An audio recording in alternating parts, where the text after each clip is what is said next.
khayran su'aasheena 319 saa'ilkan wuxuu leeyahay sheekh quraanka ayaan bartay haddana waan ilaabay ama sidii hore kuma ihi ma wax dambi ba isoo gaaraya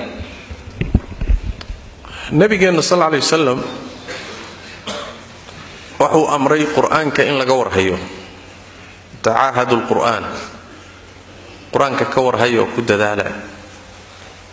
فوالذي نفسي بيده لهو أشد تفصيا من الإبل في عقولها يعني قيل أو دبر كيسي كتشيرو دبران أما السيطيسان سيدا أفكادو أما أولمو وحاك كقدران حق اللوميتان كي فكشدا قرآن كقدران يعني قيل هدان لقور هاي نواسيتيسين هاي وادبرين هاي لكن وحوبا هي كل بين لقور هاي ميشو قاري oo aan faraha laga qaadin hadii la yiraahdo uu seetaysan yahay uu dabran yahay meel fog gaari maayo faraha laga qaado uu fogaan sooma wuuna lumi quraankuna sidaas uu ka daran yahay quraanka ka warhaya rasuulku sallallahu alayhi wasallam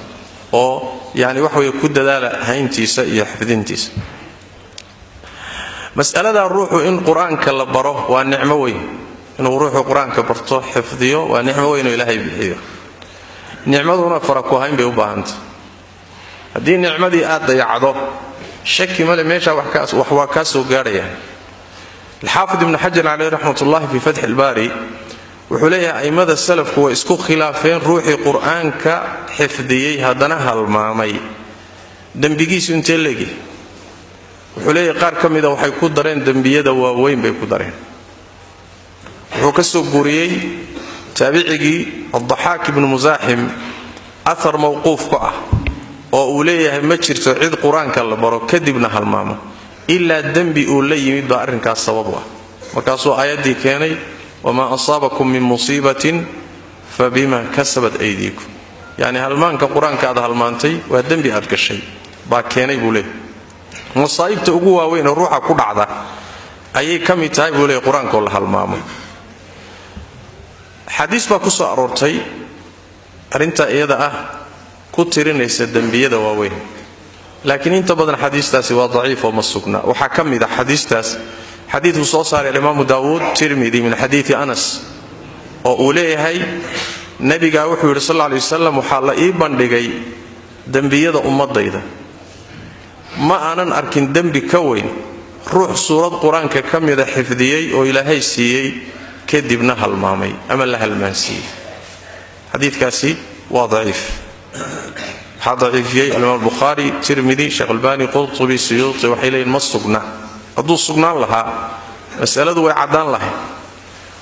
لكن آثار باكسار حديث كلا كسار أبو داود ورنا من حديث سعد بن عبادة من قرأ القرآن ثم نسيه لقي الله وهو أجذم روحي قرآن كابرته أو أخرية كدبنها الماما إلهي بقول لك كل ما أنت قيامة السقوق قال سقوق عنق أن مياه isagoo baraka lahayn miya isagoo yaani aydo xaalufsan miya xadiidkaasina isaguna ma sugna waa dhaif marka xadiista ku soo aroortay ee ka dhigaysta dambiyada waaweyn waa xadiista noocaas ma sugna laakiin aathar ka sugan taabiciintii ayay ku iimaanaysaa inay arintaasi dambi culus tahay waxa kamid ah rag ay ka sugan arintaas ka soo aroortay abil aliyat ar-riyahi oo isaguna leh كنا نعد من أعظم الذنوب أن يتعلم الرجل القرآن ثم ينام عنه حتى ينساه